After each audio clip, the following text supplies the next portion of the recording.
আসসালামু আলাইকুম, hello viewers, welcome to my YouTube channel English in short program. আজকে আমরা transformation of sentence negative to interrogative করার নিয়মটা শিখব। আমরা জানি অ্যাসার্টিভ সেন্টেন্স দুইটা ফর্ম আছে, অ্যাফার্মেটিভ আর নেগেটিভ। নেগেটিভ সেন্টেন্সে যদি নাথিং থাকে, নাথিং, তাহলে ইন্টারোগেটিভ করার সময় নাথিংকে এনিথিং করতে হবে, এনিথিং করতে হবে, আর সেন্টেন্সটাকে ইন্টারোগেটিভ সেন্টেন্স তৈরি করতে হবে। আজকে উদাহরণের মাধ্যমে জিনিসটা পরিষ্কার করা যাবে।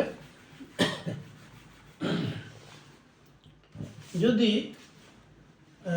অ্যাসার্টিভ সেন্টেন্সের নেগেটিভ ফর্মটা দেওয়া থাকে এরকম, যে যেমন I have nothing to say, আমার বলার কিছুই নাই, I have nothing to say. আচ্ছা, এই সেন্টেন্সটাকে আমরা যখন ইন্টারোগেটিভ করব, interrogative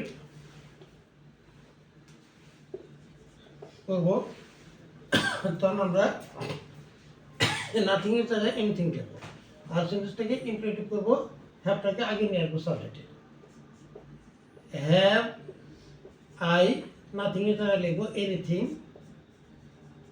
have I anything to say, আর প্রথম চিহ্ন দেব, have I anything to say. তাহলে আমরা দেখতে পাচ্ছি হ্যাভটাকে সাবজেক্ট আগে নিচ্ছে, ইন্টারোগেটিভ করে নিয়ম, আর নাথিংয়ের জায়গায় লিখতে হচ্ছে এনিথিং। হ্যাঁ, আরেকটা উদাহরণ দিলে জিনিসটা আরো পরিষ্কার হবে ইনশাল্লাহ। যেমন যদি আমরা এখানে দেখি, there is nothing wrong in it, হ্যাঁ, there is nothing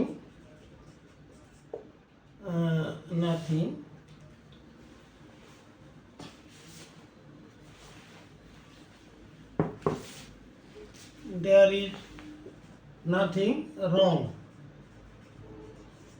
in it, অর্থাৎ যে এর ভিতরে কোনো ভুল নাই, there is nothing wrong in it।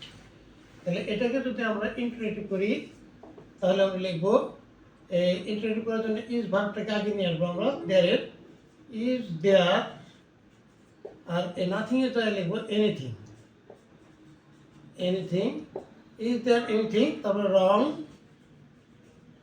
Wrong in it, প্রশ্ন চিহ্ন দিব, is there anything wrong in it. তাহলে there is nothing wrong in it, এর ভিতরে কোনো ভুল নাই। Is there anything wrong in it, এর ভিতরে কি কোনো ভুল আছে? হ্যাঁ, এর ভিতরে কি কোনো ভুল আছে? তা এইভাবে আমরা নাথিং থাকলে এনিথিং করব, আর সেন্টেন্সটাকে ইন্টারোগেটিভ করব, তাহলে নেগেটিভ থেকে ইন্টারোগেটিভ হয়ে যাবে।